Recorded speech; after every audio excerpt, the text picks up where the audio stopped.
નમો રાજ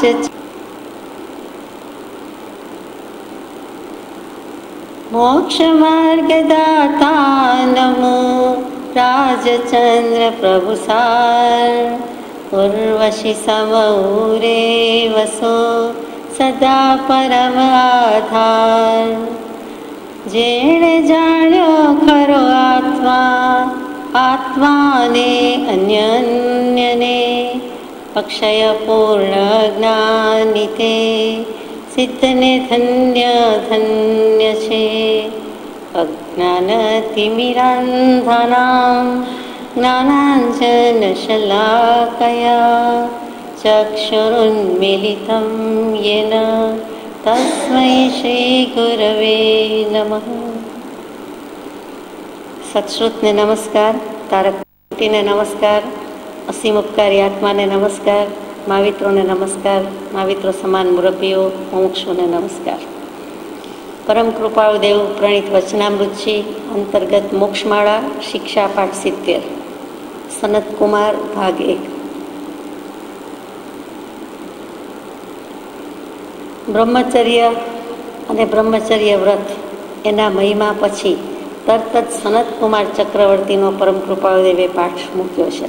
વિચારવા જેવું છે કે આવા ચક્રવર્તી પણ ધર્મ ચક્રવર્તીની જેમ નીકળી જાય છે, ચાલી નીકળે છે, દેહભાવ મૂકી દે છે, દેહભાવ ઓસીરાવી દે. ચક્રવર્તી જેવા ચક્રવર્તી પણ મૂકી દે છે. કેવી રીતે? તો અહીંયા ચક્રવર્તીની વાત કરી. તો સનતકુમાર ચક્રવર્તી એ કોણ? તો અવસરપેણી કાળમાં 12 ચક્રવર્તી હંમેશા થાય અને થાય. એમાં આ સનતકુમાર ચોથા ચક્રવર્તી છે.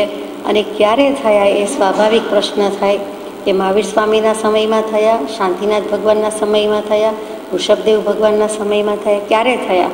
તો 15મા ધર્મનાથ સ્વામી, 15મા તીર્થંકર દેવ શ્રી ધર્મનાથ સ્વામી અને 16મા શ્રી શાંતિનાથ સ્વામી, એ બંનેની વચ્ચે જે આંતરો આવે એ આંતરામાં ત્રીજા ચક્રવર્તી મઘવા થઈ ગયા પછી ચોથા ચક્રવર્તી સનતકુમાર થયા. બીજા શબ્દોમાં, સાદી ભાષામાં 15મા તીર્થંકર દેવ થઈ ગયા પછી અને 16મા થાય તે પહેલાં એ બે વચ્ચેના અંતરામાં આ સનતકુમાર ચક્રવર્તી થયા. સનતકુમાર ચક્રવર્તી થયા અને પછીની વાત તો પરમ કૃપાળુ દેવે પાઠમાં મૂકી જ છે ને આપણે વાંચીએ છીએ. પણ સનતકુમાર ચક્રવર્તીનું એવું શું પૂર્વભવનો વૃત્તાંત હતો કે આ પ્રમાણે બન્યું તેની આપણે વિચારણા કરીએ. તો કાંચનપુર નામના નગરમાં વિક્રમ યશા નામના રાજાના રાજ્યમાં નાગદત્ત નામના એક સાર્થવા અને એમના પત્નીશ્રી, એમને પરમ પ્રિય, પરમ ગુણવંતા, પરમ લાવણ્યવંતા, પરમ સૌંદર્યવંતા તેવા વિષ્ણુશ્રી નામના પત્નીશ્રી. ફરીથી એ નાગદત્ત સાર્થવા અને એને ત્યાં વિષ્ણુશ્રી નામના પત્ની, અને તે બંને નિરાતે ટેસ્ટથી શાંતિથી દંપતી જીવન વ્યતીત કરતા હતા. તે અરસામાં એક વખત વિક્રમ યશા રાજાની દૃષ્ટિ આ વિષ્ણુશ્રી નામની પત્ની ઉપર પડી ગઈ અને તે કુદૃષ્ટિને કારણ બન્યું. અને એ દૃષ્ટિ તરત જ બ્રહ્મચર્ય વિશે મૂક્યા પછી કૃપાદેવે આ પાઠ લખ્યો છે. અને એનો પૂર્વભાવ સમજાય તો આપણને આ વાત વધારે સમજાય, એટલે આપણે બહુ સંક્ષિપ્તમાં વિચારણા કરીએ છીએ. તો તે કુદૃષ્ટિ પડતા તરત જ અનુરાગી થતા અને રાજા વાજાને વાંદરા કાંઈ કહેવાય નહીં, એટલે તરત જ અપહરણ કરીને ગમે તેમ કરીને એને પોતાના અંતઃપુરમાં લઈ લીધા, બોલાવી લીધા. એટલે વિષ્ણુશ્રી હવે નાગદત્તના પત્નીશ્રી નથી એમ માનીને પોતાની સ્વામી માલિકી જમાવે છે અને તે રાણી તરીકે ત્યાં રહે છે. આ વિક્રમ યશા અને રાણી એટલે વિષ્ણુશ્રી.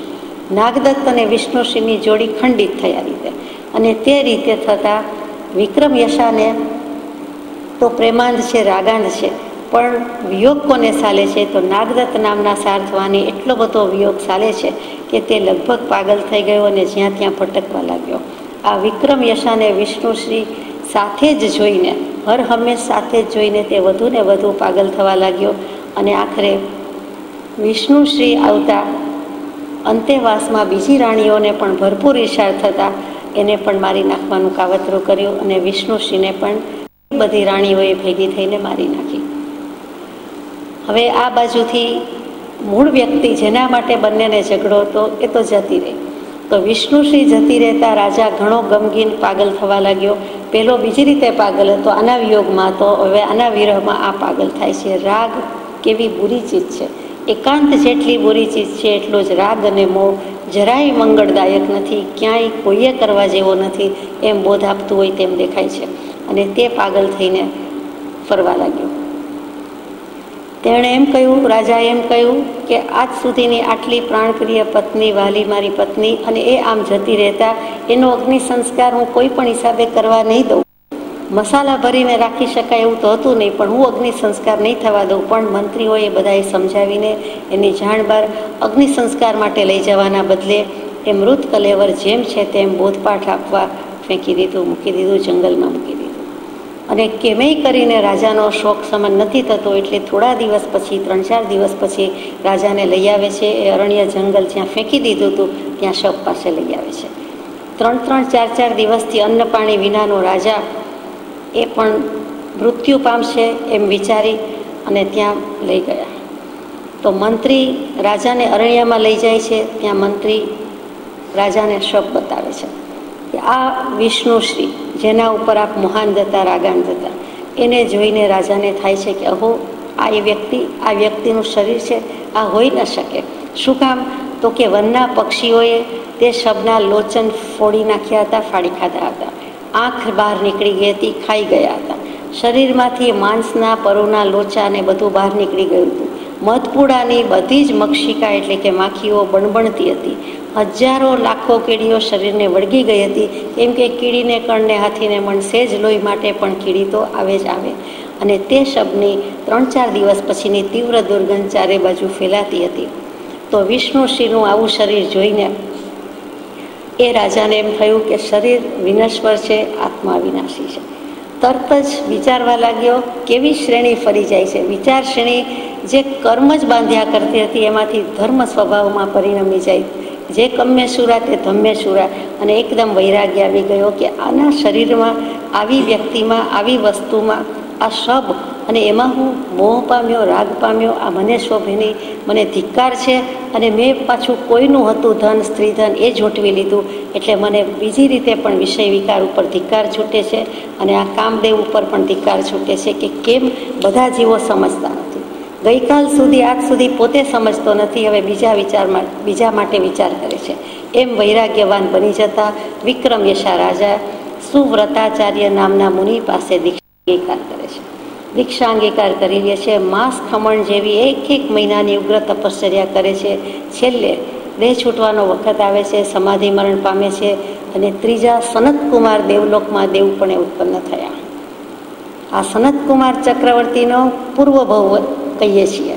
અને પૂર્વભવમાં સનતકુમાર નામનું દેવલોક છે, 12 દેવલોક છે.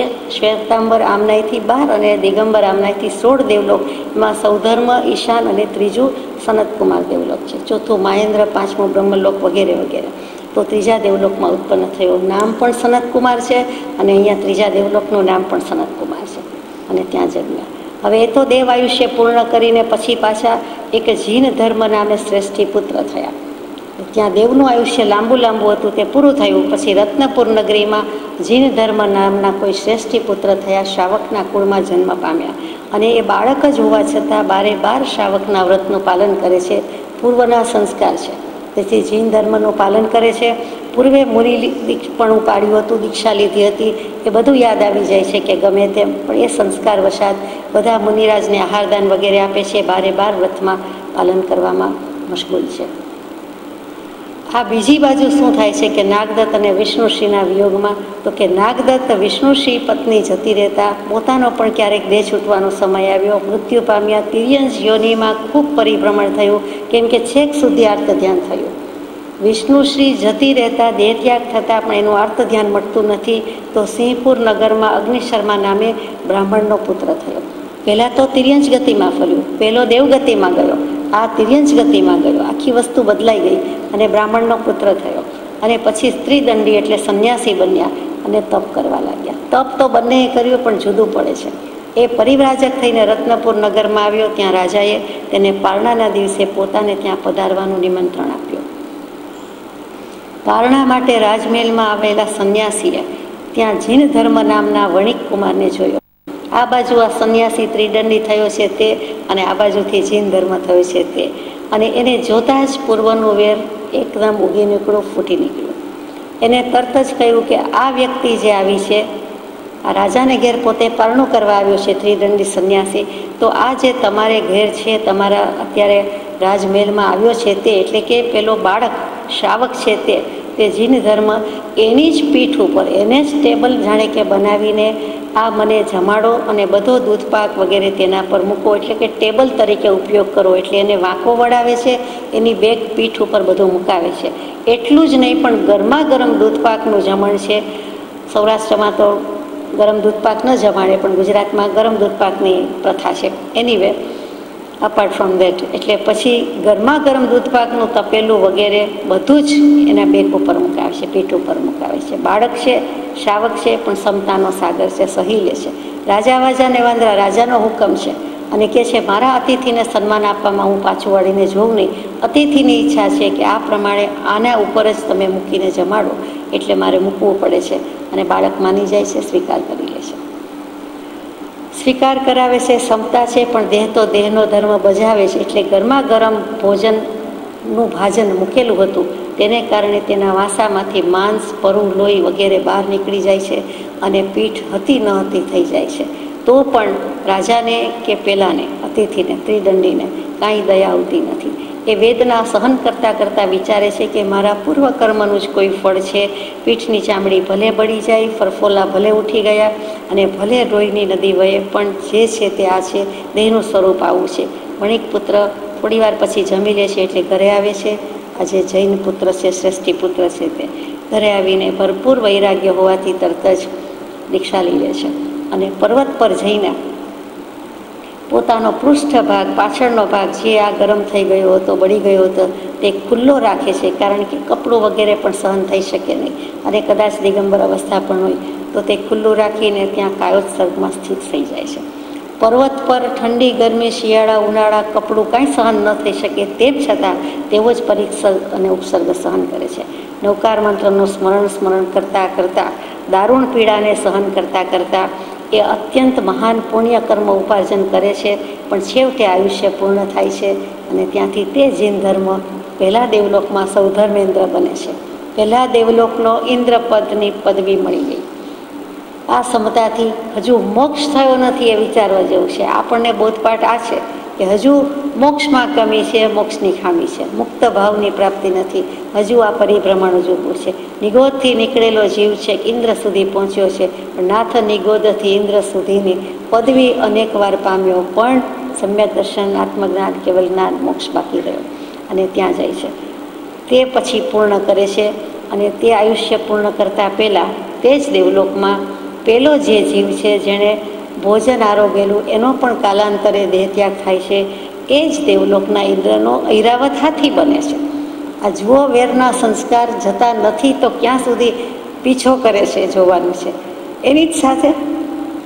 અને ત્યાં એ બંનેનું આયુષ્ય ધીમે ધીમે પૂરું થાય છે.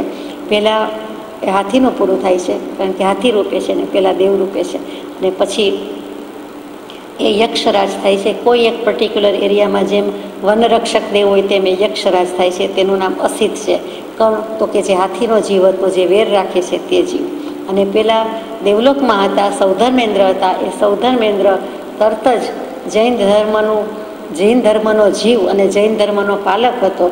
તે હસ્તિનાપુર નગરીમાં અશ્વસેન રાજા અને સહદેવી નામની મહારાણીને ત્યાં પુત્રપણે ઉત્પન્ન થાય છે, રાજકુંવર તરીકે ઉત્પન્ન થાય છે, અને તેનું નામ સનતકુમાર પાડવામાં આવ્યું. એટલે કે સનતકુમાર ચક્રવર્તીનો આ પૂર્વભવ હતો. એટલે એ ત્યાં આવી ગયા. ત્યાં યુવાન થયા, હજુ ચક્રવર્તી પદની પ્રાપ્તિ નથી, અને એના રૂપ રંગની બહુ જ પ્રશંસા થાય છે. તેટલું બધું એમની પાસે હતું. ઘણા બધા કામદેવ થાય છે, ઘણા બધા રૂપ સૌંદર્યવાન હોય છે, પણ સનત ચક્રવર્તીના રૂપની કોઈ ઓર વાત હતી.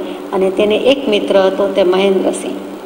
એ બંને એક વખત ગાર્ડનમાં, ઉદ્યાનમાં ફરવા જાય છે. ત્યાં એક વેપારીએ રાજાને ભેટ આપેલો તે અશ્વ.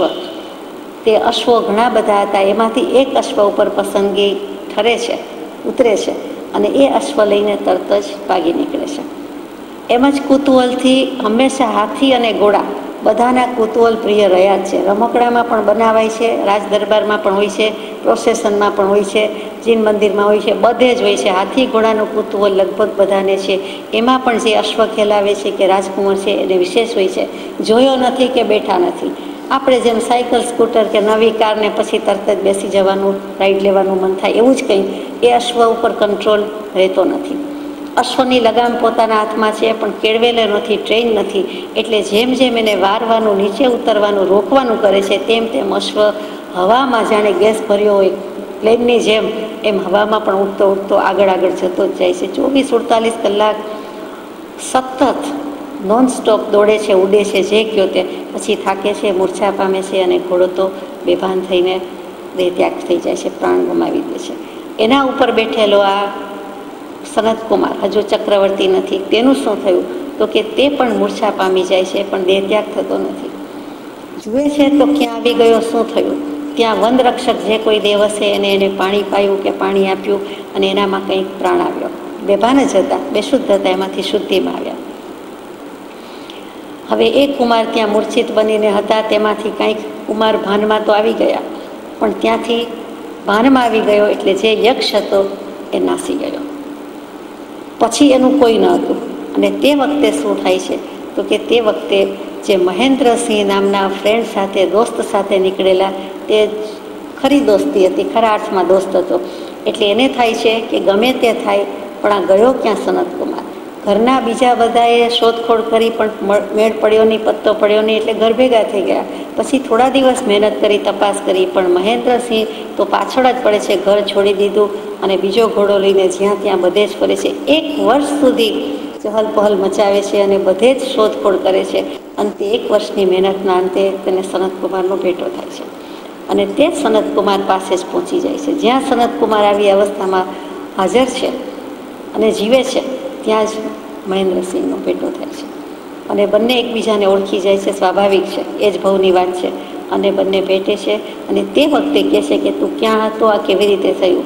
ત્યારે સનતકુમાર કહે છે કે હું આવી રીતે અહીં આવી ચડ્યો હતો અને કોઈ વિદ્યાધર એટલે દેવ નથી, પણ મનુષ્ય જ છે, અમુક જગ્યાએ જ વસતા હોય તેવા, અને ઘણી લબ્ધિધારી હોવાથી પોતાના પ્લેનમાં, ચાર્ટર્ડ પ્લેનમાં ઉડતા હોય અને એ રીતે જ જતા હોય છે. આપણી જેમ મનુષ્યોની જેમ રહેતા નથી, પણ છે તો મનુષ્ય જાતિ.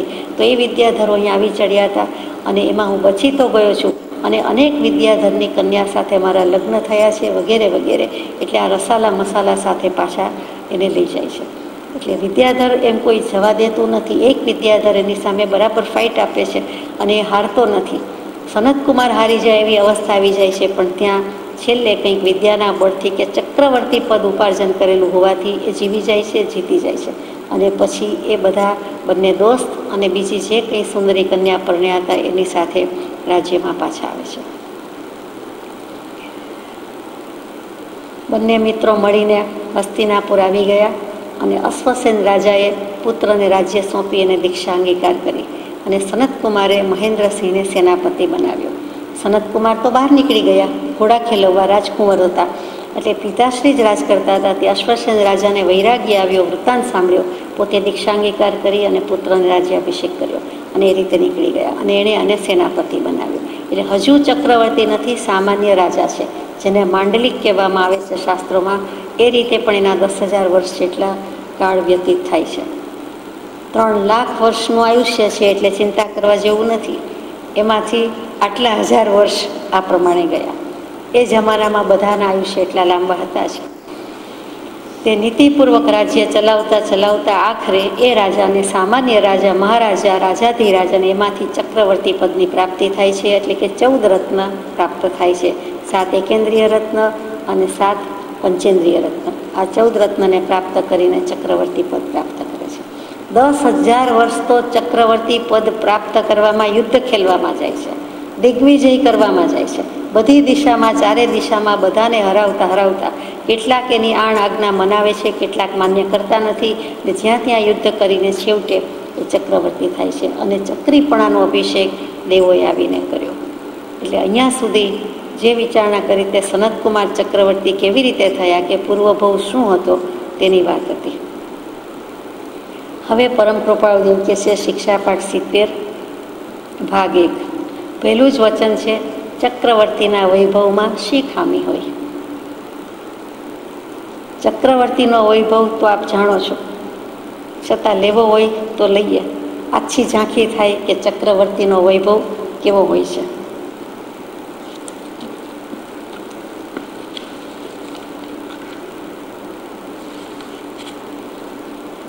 સાત એકેન્દ્રિય રત્ન, સાત પંચેન્દ્રિય રત્ન, અને એ પણ હજી ઓછા હોય તેમ બીજી બધી સામગ્રી માત્ર વાંચતા સાંભળતા થાય કે આટલું બધું ચક્રવર્તીને હોય છે.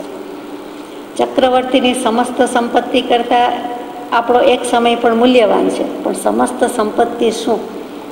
તો કે ચક્રરત્ન, છત્રરત્ન, દંડરત્ન, ખડગરત્ન, મણિરત્ન, કાંગણી રત્ન, ચર્મરત્ન, આ પ્રમાણે 7 રત્નની પ્રાપ્તિ છે. આ 7 એકેન્દ્રિય એટલે પૃથ્વીકાયના રત્ન છે. 7 પંચેન્દ્રિય રત્ન છે એ સેનાપતિ રત્ન, ગાથાપતિ રત્ન, સુથાર રત્ન, પુરોહિત રત્ન, સ્ત્રી રત્ન, અશ્વરત્ન અને ગજરત્ન. એટલે બીજી કોઈ પડી જ નથી, બીજી કોઈ તમા નથી, બધા જ ભંડાર ભરેલા છે. આ 14 રત્નમાં બધું આવી ગયું.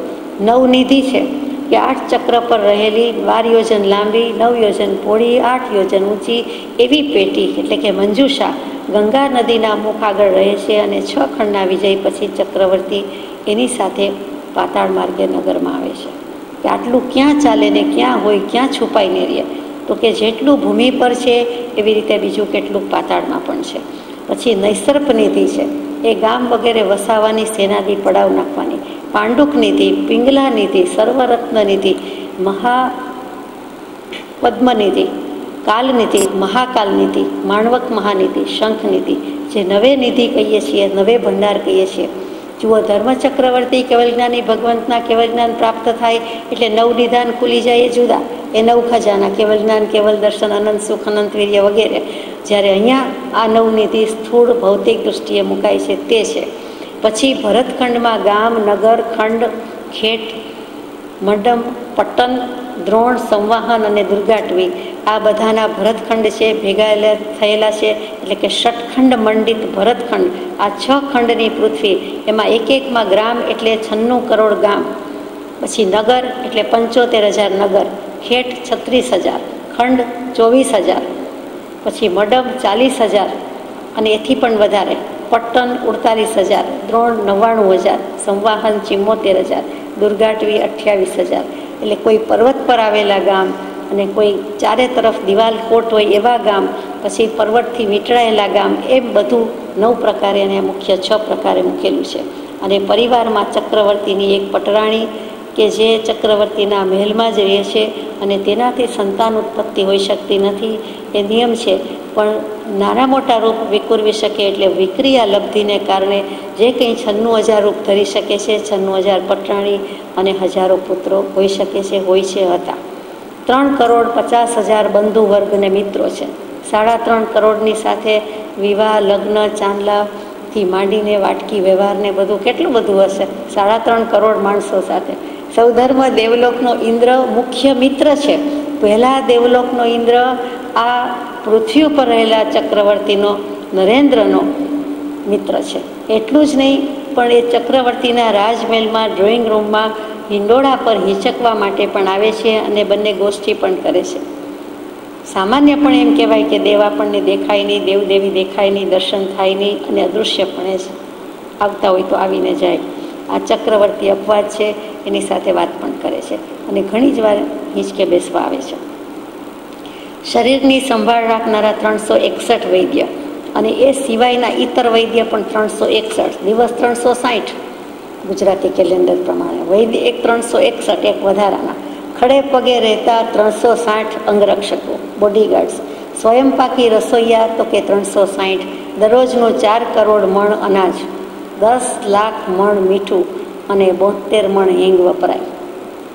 ગમે તેવી ચઢિયાતી હિંગ વાપરે તો પણ 72 મણ હિંગ એટલે શું? પ્રશ્ન થાય. 32 યક્ષદેવો ચામર ઢોળે છે. 12 યોજન સુધી સંભળાય તેવા 24 શંખ, 24 ભેરી અને 24 પડ વાગતા જ હોય છે. 12 યોજન સુધી આ બધું વાગતું હોય છે. એટલે કન્ટિન્યુઅસ સંગીતનો તાલ તો ચાલુ જ હોય, સંગીતનો ધ્વનિ તો બધાને આવ્યા જ કરે. 32,000 દિવ્ય નાટ્યશાળા છે. દેવલોકમાં 32 પ્રકારના નાટકો ભજવાતા હોય છે, બનતા હોય છે, થતા હોય છે અને વર્ષોના વર્ષો સુધી હોય. ત્યાં કોઈ જીવ અવધિ અજ્ઞાનથી વિચારે કે અરે મારા ઘરના સગા સ્નેહી કંઈ રડતા હશે, વિલાપ કરતા હશે, જઈ આવું. જ્યાં જાગીને જુએ છે, વિચાર કરે છે કે ચાલો જવું, ત્યાં તો વિચારે છે કે અહો હું આ રંગરાગમાં મોજશોખમાં ડૂબી ગયો, ત્યાં પૃથ્વીનો સમય મારો સમય જુદો, હવે જઈને જોઉં છું તો 1 પેઢી 7 પેઢી નહીં પણ કઈ પેઢી મર ગઈ, કઈ પેઢી ફીટ ગઈ. હું ન જાણું તેને, તે ન જાણે મને, હવે શું જઈને ફાયદો, હવે શું જઈને કહેવાનું છે. જેને ઓળખતો હતો એના તો કેટલાય પાછા આગળ બહુ થઈ ગયા અને પેઢી બદલાઈ ગઈ, એટલે પ્રતિબોધવા આવતા પણ નથી. વળી પૃથ્વીની દુર્ગંધ ઉછળે છે એટલે પણ આવતા નથી. 32,000 સંગીત શાળા, 32,000 દેશના 32,000 મુકુટધારી રાજા અને 16,000 ગણ દેવોના સ્વામી એટલે ગણબદ્ધ દેવોના સ્વામી, 88,000 મ્લેચ્છ રાજાઓના સ્વામી, 1 આર્યખંડ અને 5 મ્લેચ્છ ખંડનું રાજ એટલે કે 6 ખંડનું રાજ્ય, 1 કરોડ હળ છે, ખેતી કરવાના હળ છે 1 કરોડ, 3 કરોડ ગૌશાળા છે, 1 કરોડ સોનાના વાસણ છે રસોઈ બનાવવા માટે, 16,000 દેવો સેવા કરે, મનોવાંછિત વસ્ત્ર આભૂષણ રત્ન દેવલોકમાંથી આવે, અખૂટ નવનિધિને લીધે મનમાં કંઈક ચિંતવે કે તરત જ કાર્ય થઈ જાય. નંદ્યાવર્ત નામનો ભવ્ય મેલ છે જે 9 ખૂણાનો સાથીઓ કરીએ છીએ તે નંદ્યાવર્ત કહેવાય છે. સાથિયા જેવો સાથીઓ જ પણ ચારે બાજુથી ભૂલ ભૂલામણી જેવું લાગતું હોય પણ ભૂલ ભૂલામણી નથી, નીકળી શકાય બહાર. 4 દિશા 4 ખૂણા અને બહાર નીકળવાનું વચ્ચેથી, એટલે એ નંદ્યાવર્ત છે 9 ખૂણાનો સાથીઓ, તેવો તો મેલ છે. અને દરરોજ મુનિને આહારદાન આપવા માટેના ભવ્ય પ્રસંગોની ઉજવણી. એ રાજા છે એટલે જૈન ધર્મી હોય કે નહીં, ચક્રવર્તી પદ પ્રાપ્ત કર્યું છે પણ આહારદાનના ભવ્ય પ્રસંગ ઉજવાતા હોય. એનું ઇન્દ્રિય બળ કેટલું છે તો કે સ્પર્શથી 9 યોજન સુધીના વિષયને સ્પર્શી શકે એટલે કે સ્પર્શ દ્વારા જાણી શકે છે. રસેન્દ્રિય તો કે 9 યોજન સુધીનો રસ જાણી શકે. અહીંયાથી માઇલો દૂર હોય તો કીડીને તો સુગંધ આવે પણ આ મનુષ્યને ચક્રવર્તીને પણ થાય કે આટલા માઇલ દૂર દૂધપાક બને છે કે ફ્રૂટ સલાડ બને છે કે શ્રીખંડ બને છે કે વાલચણા બને છે. ગંધ તો કે 9 યોજન સુધીના વિષયો જાણી શકે. રસ અને ગંધ ચાખી પણ શકે ત્યાંથી, એટલે કે લાંબી જીભ લાંબા હાથ જે કયો તે. અને ચક્ષુ તો કે ચક્ષુનો વિષય તો વિચાર કરવા જેવો કે 47,263.7 વિષાંશ યોજન સુધી જોઈ શકે. આ માપ પણ કેટલું પરફેક્ટ. એમાં પૂર્ણાંક અને અપૂર્ણાંકનું પણ માપ છે, એમાં એટલું જ જોઈ શકે, વધારે નહીં. સવારે સૂર્ય વિમાનમાં રહેલા અકૃત્રિમ જિનાલયના દર્શન દરરોજ પોતાના મહાલયમાં ડ્રોઈંગ રૂમમાં બેઠા હિંચકે બેઠા કરી શકે. ઘરેથી એવી બારી, એવા બારણા, એવા એંગલથી અને પોતાની દૃષ્ટિનું એટલું બળ કે ચંદ્ર સૂર્ય સામે તો જોઈ શકાતું નથી. ખાસ કરીને સૂર્ય સામે તો એટલી ગ્લેરને પરતાપો લાગે છે, નથી જોઈ શકાતું. તો એ જુએ છે અંદરથી, રૂમમાંથી, મહેલમાંથી જુએ છે. અને તેમાં રહેલા અકૃત્રિમ એટલે કે શાશ્વત આ મંદિર છે, જિનાલય છે, જે કોઈએ બનાવ્યા નથી ને કોઈ બનાવશે નહીં, પણ એ શાશ્વતા છે એટલે કે અકૃત્રિમ એટલે કુદરતી છે જ. વસ્તુની સ્થિતિ એ પ્રમાણે છે જ. કોઈ ઝાડ ઉગાડતું નથી. પ્રલય થઈ જાય તો પણ કેટલીક વનસ્પતિ જેમ છે જ, અથવા તરત જ ઉગી જ નીકળે છે. ડુંગર ત્યાં દરિયા થાય, દરિયા ત્યાં ડુંગર થાય, એવી રીતે બધું સ્વાભાવિક થયા જ કરે છે. તો એ પ્રમાણે ત્યાં જિનાલયના દર્શન પણ ઘરે બેઠા કરી શકે છે. એટલી એની દૃષ્ટિનું બળ છે, પાવરફુલ વિઝન છે.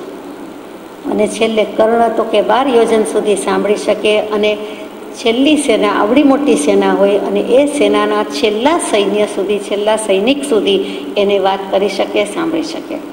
ત્યાં ટેલિફોન કે સેલફોનની કાંઈ વ્યવસ્થા કે એવા વાયરિંગ, દોરડા, ભૂંગળા નથી. એમ જ એની શક્તિ હોવાથી એ સાંભળી શકે છે. સૈનિક નહીં સાંભળી શકતો હોય પણ પોતે સાંભળી શકે છે. તે ચક્રવર્તીની રાજ્ય શ્રેણીમાં સેનાપતિ, ગણપતિ, વણિકપતિ, દંડપતિ, મંત્રી, મહાત્મ્ય, મહત્તર, અમાત્ય, તલવર, વર્ણપતિ ઘણું બધું છે. હાથી 84 લાખ, ઘોડા 84 લાખ, રથ 84 લાખ, પાયદળ 96 કરોડ. કેટલી વસ્તી હોય એ પૂછશો નહીં. પુરોહિત એ પણ ખરા, સામાન્ય એ પણ ખરા, મહાઅમાત્ય એ પણ ખરા, અમાત્ય એ પણ ખરા. આમ 18 શ્રેણીનો સ્વામી તે રાજા કહેવાય. એ મુકુટધારી થાય. 500 મુકુટધારી રાજાનો હોય તે અધિરાજા કહેવાય, અને 1000 અધિરાજાનો સ્વામી હોય તે મહારાજા કહેવાય. આ 2000 મુકુટધારી રાજાના અર્ધ માંડલિક કહેવાય. એ 4000 મુકુટધારીના એક માંડલિક રાજા. 8,000 મુકુટધારીનો મહામાંડલી, 32,000 મુકુટધારી રાજાનો સ્વામી એ ચક્રવર્તી અને સકલ ચક્રવર્તી, આખો ચક્રવર્તી. એના હાથ નીચે આવા હજારો 32 કેટલા ભાગ પડ્યા, એવા બધા રાજાના પાર નથી. અને છતાંય બોધ તો એમ જ કે ચક્રવર્તીના વૈભવમાં કંઈ ખામી નથી. તેમ છતાં 6 ખંડના ધણી, 6 ખંડનું રાજ, પ્રભુતા છોડીને સર્વસંગ ત્યાગ કરીને ચાલી નીકળ્યા છે. તે બધા આત્માઓને આપણા ધન્યવાદ છે. બોધ ગ્રહણ કરવાનો છે કે સર્વસંગ પરિત્યાગ તે સર્વસંગ પરિત્યાગ, નિવૃત્તિ તે નિવૃત્તિ. શું ભોગવી શકતા નહોતા, ઇન્દ્રિયના વિષયમાં કંઈ ખામી હતી, કચાશ હતી, છતાં આત્માની પ્રતીતિ આવતા એ પ્રતીતિ પાસે વિષયની પ્રતીતિ એને ખેલ ખલાસ લાગે છે, તદ્દન અશાશ્વત લાગે છે. ત્યાં નશ્વરતાનો અહેસાસ પૂરેપૂરો થઈ જાય છે અને આત્મા જ ઈશ્વર છે, કરતા ઈશ્વર કોઈ નહીં, ઈશ્વર શુદ્ધ સ્વભાવ, એનો કરતા એનો સ્વામી, અને છોડીને ચાલી નીકળે છે. આ સનતકુમાર ચક્રવર્તી હજુ તો ચક્રવર્તી જ થયા છે. આપણે તો ત્યાં સુધી જ વાંચ્યું, પણ પહેલું જ વચન મૂક્યું ભગવાને કે ચક્રવર્તીના વૈભવમાં શી ખામી હોય. તેમ છતાં સનતકુમારે ચક્રવર્તી હતા એ ખરું, તેના વર્ણ અને રૂપ અતિ ઉત્તમ હતા. અહીંયા જે ભાર મૂકવો છે તે કૃપાદેવને એના વર્ણ અને રૂપ ઉપર છે. વર્ણ એટલે શું ને રૂપ એટલે શું? વર્ણ કહેતા વાન કહેતા સ્કિન કહેતા કોમ્પ્લેક્શન કહેતા રંગ, ચામડીનો રંગ ઉજળો હતો, ગૌરવર્ણ હતો, એ કેવું છે. અને રૂપ, રૂપ શું? વર્ણમાં બધું આવી ગયું. તો કે રૂપ કહેતા ત્યાં રૂપાળા કહીએ છીએ, રૂપાળી કહીએ છીએ. તો તે શું? તો કે બધા જ અવયવોનું એટલી સુમેળતા હોય એને રૂપાળા કહેવાય છે. વર્ણ કહેતા કોમ્પ્લેક્શનની વાત આવી અને રૂપ કહેતા આ સ્ટ્રક્ચરની વાત આવી. તો એ બંને અતિ ઉત્તમ હતા. દેવ સભામાં વખાણ થાય એટલા ઉત્તમ હતા. અને એક વેળા સુધર્મા સભામાં તે રૂપની સ્તુતિ થઈ. હવે સુધર્મા દેવલોકમાં કેવી રીતે સ્તુતિ થઈ?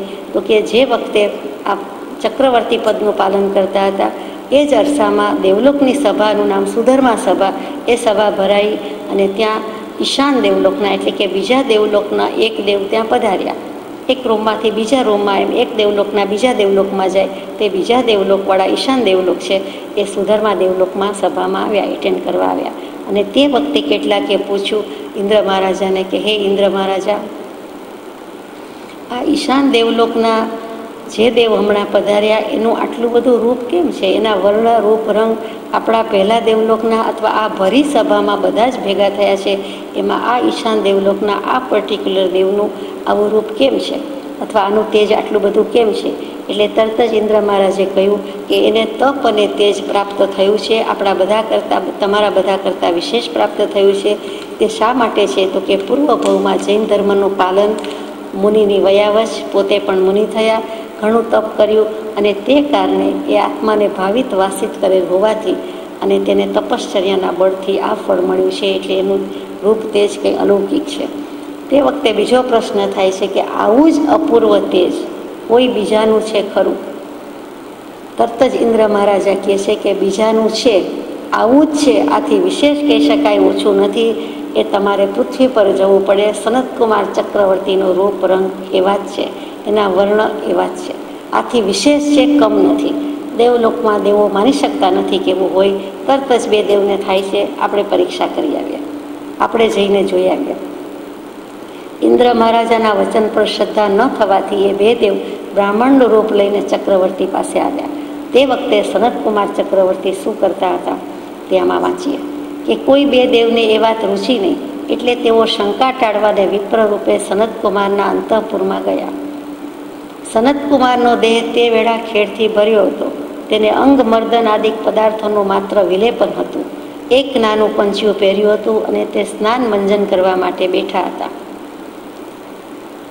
જસ્ટ બિફોર બાથ તૈયારી કરી હશે, એટલે તેલ માલિશ, જેને અભ્યંગન કહીએ છીએ, સ્નાન મંજન કહીએ છીએ, તે એટલે બધું જ માટી, ખેડ, ચંદન, સુખડ એવા બધી જાતભાતની ઔષધિ, ચૂર્ણ, પાવડર લગાવીને બેઠા હશે. અને તે પછી નાવા જવું એમ વિચાર કરતા હતા. ત્યાં જ આ બે દેવ બ્રાહ્મણના રૂપે પહોંચી ગયા. વિપ્ર રૂપે એટલે કે બ્રાહ્મણ રૂપે આવેલા દેવ તેનું મનોહર મુખ, કંચનવર્ણી કાયા અને ચંદ્ર જેવી કાંતિ જોઈને બહુ આનંદ પામ્યા અને માથું ધૂણાવ્યું. એટલે ચક્રવર્તીએ પૂછ્યું, તમે શા માટે માથું ધૂણાવ્યું? માથું ધૂણાવવું એટલે સામાન્ય રીતે નકાર લાગે, નેગેટિવ રિસ્પોન્સ લાગે. તો પૂછ્યું, તો દેવો કહે, અમે તમારું રૂપ અને વર્ણ નિરીક્ષણ કરવા માટે બહુ અભિલાષી હતા. સ્થળે સ્થળે તમારા વર્ણરૂપની સ્તુતિ સાંભળી હતી. આજે તેમે પ્રત્યક્ષ જોયું, તેથી અમને પૂર્ણ આનંદ ઉપજ્યો. માથું ધૂણાવ્યું એનું કારણ એ કે જેવું લોકોમાં કહેવાય છે તેવું જ રૂપ છે, એથી વિશેષ છે પણ ઓછું નથી. સાબિત કરી બતાવ્યું અને થઈ ગયું. પ્રતીતિ આવી ગઈ કે ઇન્દ્ર મહારાજા કહેતા હતા એના કરતાં પણ વધુ કહેવું હોય તો કહેવાય, પણ ઓછું નથી. પ્રતીતિ આવી ગઈ. હવે અહીંયા સનતકુમારના પક્ષે શું થયું? સ્વરૂપ વર્ણની સ્તુતિથી પ્રભુત્વ લાવી બોલ્યા, એટલે કે ગર્વ આવી ગયું, માન આવી ગયું, અહંકાર આવી ગયો. તમે આ વેળા મારું રૂપ જોયું તો ભલે, પરંતુ હું રાજસભામાં વસ્ત્ર અલંકાર ધારણ કરીને આવું, કેવળ સજ્જ થઈને જ્યારે સિંહાસન પર બેસું છું ત્યારે મારું રૂપ અને મારો વર્ણ જોવા યોગ્ય છે. અત્યારે તો હું આ ખેડ ભરી કાયાએ બેઠો છું. જો તે વેળા તમે મારા રૂપ વર્ણ જુઓ તો અદ્ભુત ચમત્કારને પામો અને ચકિત થઈ જાઓ. દેવોએ કહ્યું કે ત્યારે પછી અમે રાજસભામાં આવીશું, એમ કહીને ત્યાંથી ચાલ્યા ગયા. ત્યાં નાટક પર પડદો પડી ગયો. પછી રાજા સ્નાન કરી અલંકૃત થઈ, સુસજ્જ થઈ, સુશોભિત થઈ રાજસભામાં રાજ દરબારમાં જાય છે.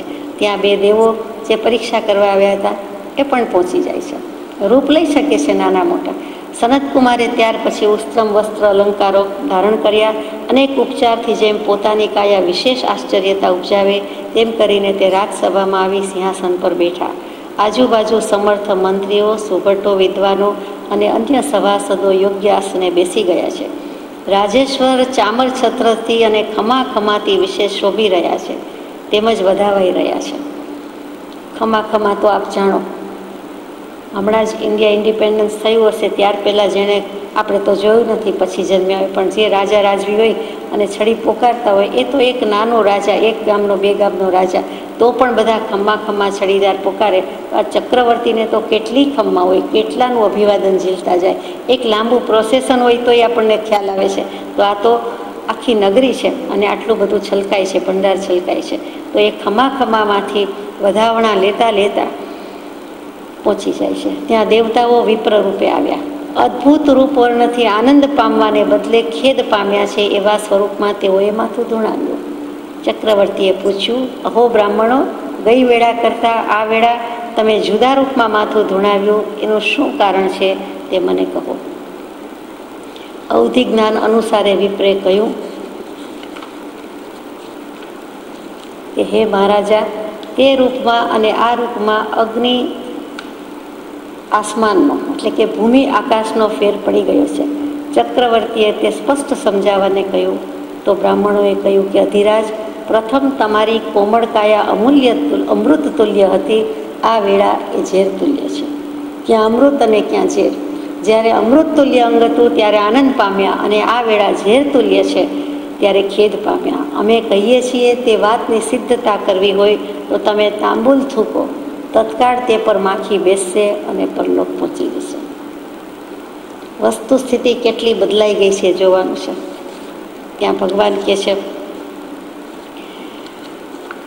ચક્રવર્તી વિચારવા લાગ્યા કે આમ કેમ છે. આણે તો કહી દીધું બે બ્રાહ્મણોએ, વિપ્રોએ, કે આ પ્રમાણે છે. અને રાજા વિચાર પણ કરે છે કે આ કહે છે તો સાચું છે કે ખોટું છે. રૂપમાં શું ફેર પડી ગયું છે? આટલી વારમાં, થોડીક મિનિટ કલાકમાં હું પહોંચું છું, ત્યાં ફેર શું પડી જાય? અને હજુ પોતાને તો ફીલ થયું નથી, સંવેદન આવ્યું નથી. પણ દેવોને અવધિ અજ્ઞાન હોવાથી ખ્યાલ આવી જાય છે કે અંદર કીટાણુ, વિષાણુ, જમ્સ, બેક્ટેરિયાસ બધા જતા રહ્યા છે અને રોગ રૂપે, દર્દ રૂપે બહાર ફૂટી નીકળે એટલી જ વાર છે. તો કેટલી હદે કહે છે દેવો કે તમે તાંબુલ થૂકો, પાન મોઢામાં રાખ્યું હશે એ થૂકી દો અને તરત જ એના પર જે માખી બેસશે એ પરલોક પહોંચી જશે. એટલે કેટલું ઝેર છે. આમ પણ તમાકુ એટલે ઝેર જ છે, જીવો સમજતા નથી. આ કેટલા વખતથી વાત ચાલી આવે છે. તો ઝેર અંગ, આખું શરીર જ ઝેરમય થઈ ગયું છે એની વાત કરી.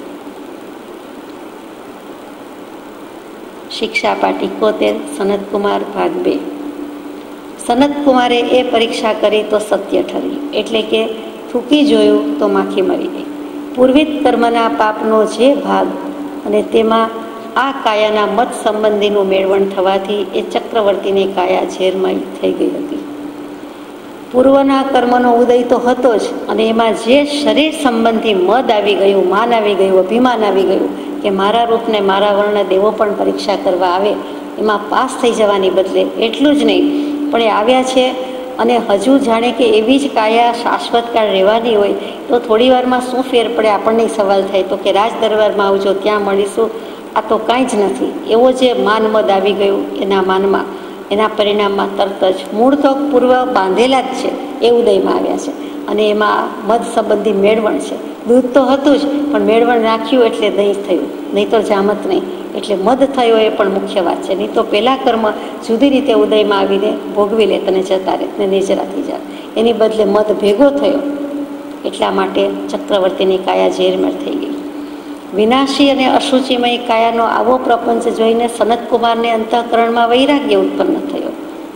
આ જ અગત્યની વાત કે આવું આપણે જાણીએ જ છીએ કે અશુચિ ભરેલો દેહ છે, પણ એને વૈરાગ્ય આવે ને આપણને વૈરાગ્ય કેમ આવતું નથી?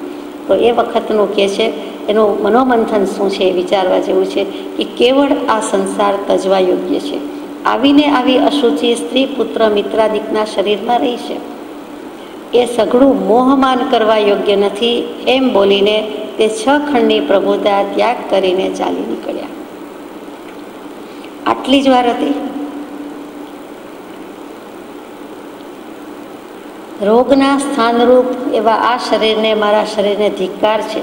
શરીરમાં કોઈ વસ્તુ સારરૂપ નથી, કેમ કે શરીર જ સારરૂપ નથી. રૂપ, લાવણ્ય, કાંતિ આ બધું જ વિનાશી છે. પહેલાં જે રૂપ હતું તે થોડી ક્ષણમાં વિરૂપ બની ગયું, કુરૂપ બની ગયું. આવા નશ્વર દેહ પર રાગ ધરવો નકામો છે.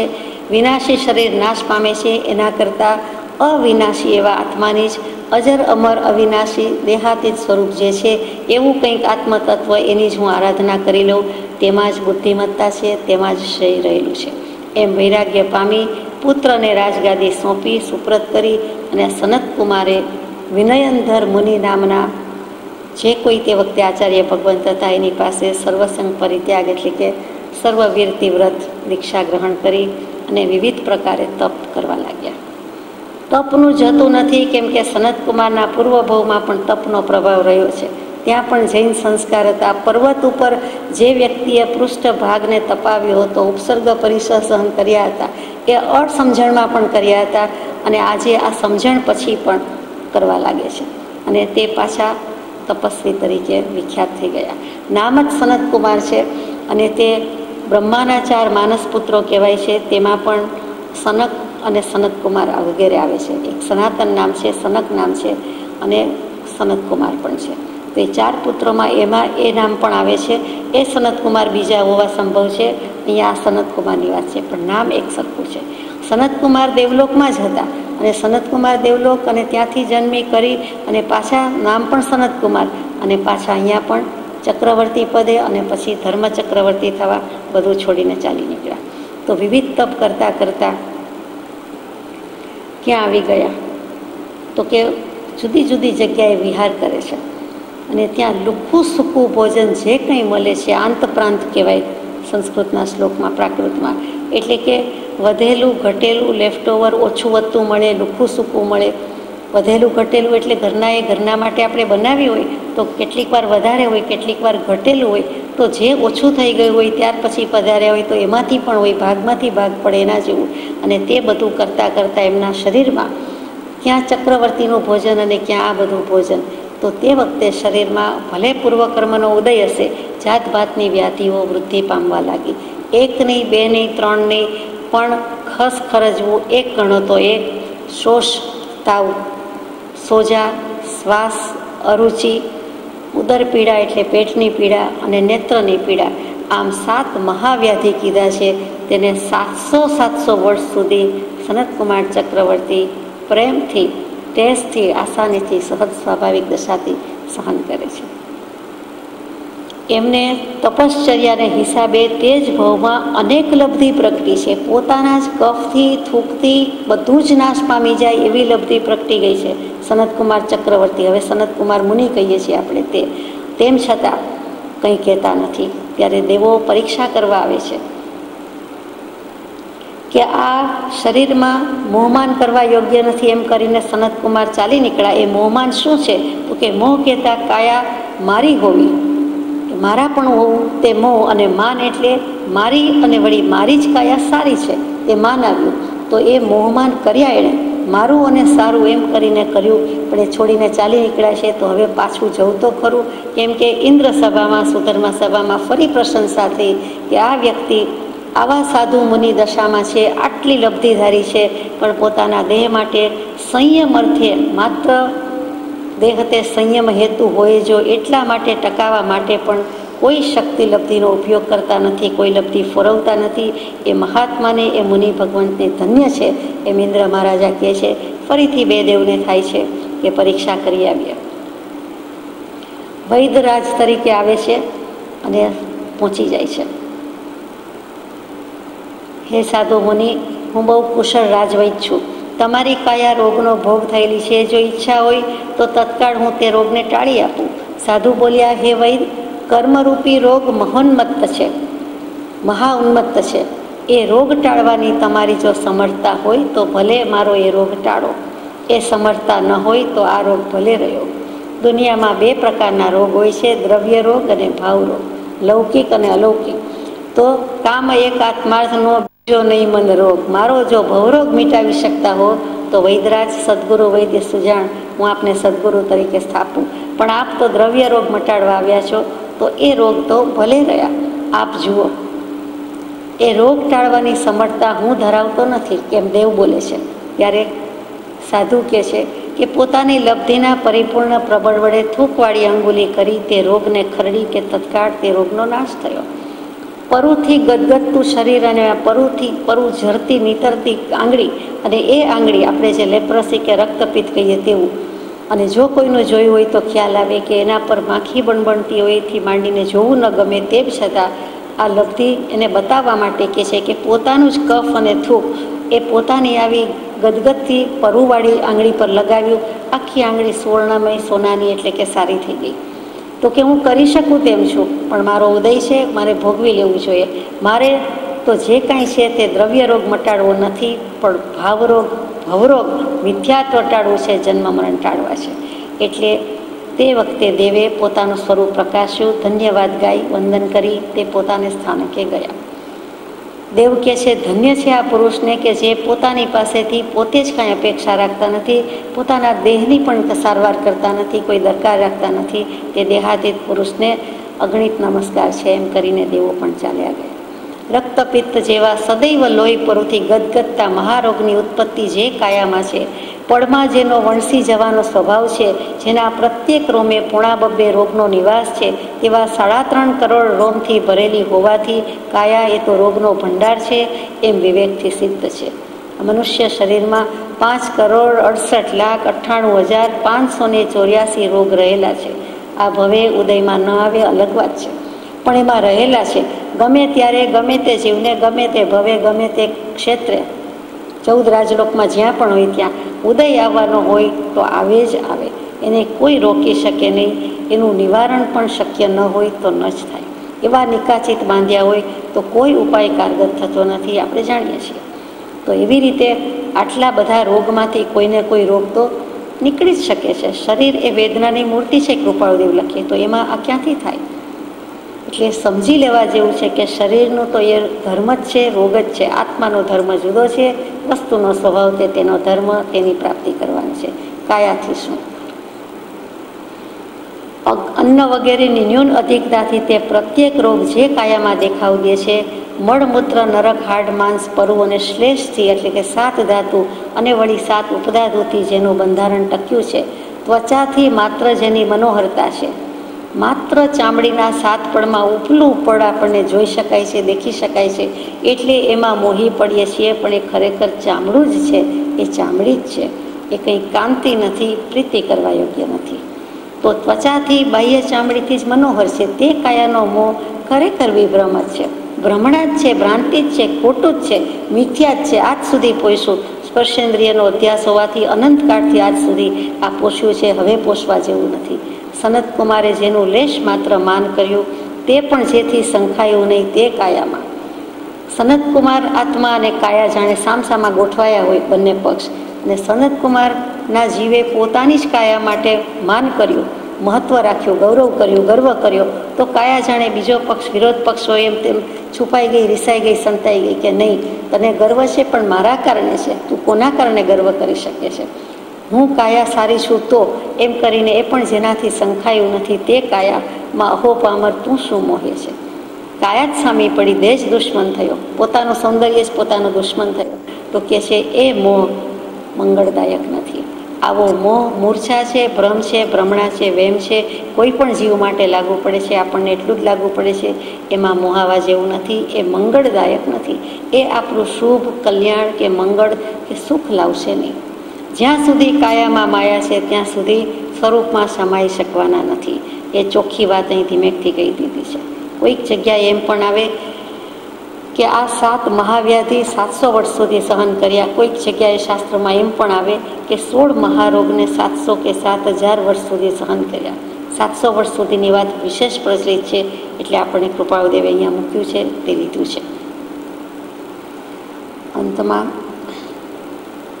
સનતકુમાર ચક્રવર્તીના 50,000 વર્ષ કુમારપણામાં, 50,000 વર્ષ માંડલિક એટલે સામાન્ય રાજા તરીકે, 10,000 વર્ષ દિગ્વિજયમાં, 90,000 વર્ષ ચક્રવર્તીપણામાં, એટલે કેટલા 2 લાખ થઈ ગયા, અને 1 લાખ વર્ષ સંયમ પાલનમાં ગાળ્યા, અને છેલ્લે 3 લાખ વર્ષનું આયુષ્ય પૂર્ણ કરી અને સનતકુમાર મુનિ સમાધિ મરણ સાધતા સાધતા ત્રીજા સનતકુમાર નામના દેવલોકમાં દેવપણે ઉત્પન્ન થયા છે. હજુ મોક્ષ દૂર રહ્યો છે. મોક્ષ હથેળીમાં હોવો જોઈએ, મોક્ષ હથેળીમાં છે, પરંતુ હજુ સનતકુમારનો જીવ ત્રીજા દેવલોકમાં, એ પણ સનતકુમાર નામના દેવલોકમાં જ છે. મૂળ ભવની શરૂઆત થઈ એ પણ સનતકુમાર દેવલોક, ત્રીજા દેવલોકમાંથી આવ્યા, ત્યાંથી વાત શરૂ થઈ. નિગોદથી થઈ હોય એ તો અલગ વાત છે, પણ પછી દેવલોકમાંથી, અને એ દેવલોકમાંથી નામ પણ સનતકુમાર, પાછું એમની ગતિ પણ ત્રીજા દેવલોકમાં જ થઈ. તો આ સનતકુમારની વાત આપણે ભાવના બોધ વખતે, અશુચિ ભાવના વખતે પ્રમાણમાં સવિસ્તર લીધી હશે, એટલે અમુક વસ્તુ પુનરાવર્તન કર્યું નથી. તેમ છતાં કેટલીક વસ્તુને ન્યાય નહીં અપાયો હોય. તો આ અશુચિ ભાવના ઉપરથી બોધ છે, એવું જ સનતકુમાર ચક્રવર્તી ઉપરથી છે કે આટલું તપ, ત્યાગ, સંયમનું મહાત્મ્ય જીવને છે, પણ પેલો જીવ હજુ વેરઝેર છોડતો જ નથી. જ્યાં સુધી એની સાથે સંપૂર્ણ ક્ષમા નહીં હોય, આટલી ક્ષમા તો દાખવી જ છે, આમાં કંઈ કચાશ હોય એવું દેખાતોય નથી, પણ કંઈક ખૂટે છે કે જેથી હજુ સનતકુમાર ચક્રવર્તીનો મોક્ષ થયો નથી. એ વિચારનીય બાબત છે. અત્યારે તો આપણને આટલો જ બોધ છે કે આટલી સુંદર કાયાનો મોહ રાખવા જેવો નથી, તો સામાન્ય ઔદારિક શરીર ધરાવતા આપણે બધા શું કાયાનો મોહ રાખવા જેવો છે? પોતાની કે પરની કોઈ કાયાનો મોહ ક્યારેય મંગળદાયક થયો નથી, થવાનો નથી, આજે પણ નથી. એ આપણને સૂચવે છે, બોધ આપે છે. અંતમાં કાયાની વિસારી માયા સ્વરૂપે માયા એવા નિર્ગ્રંથનો પંથ ભવ અંતનો ઉપાય છે. આમ પણ ભક્તિમાં ગાતા હોઈએ છીએ કે આરે કાયાને માયાનો ભરોસો નથી રે ભાઈ, રાજપ્રભુના દર્શન કરવા આવો ને. સજાત્મ સ્વરૂપ.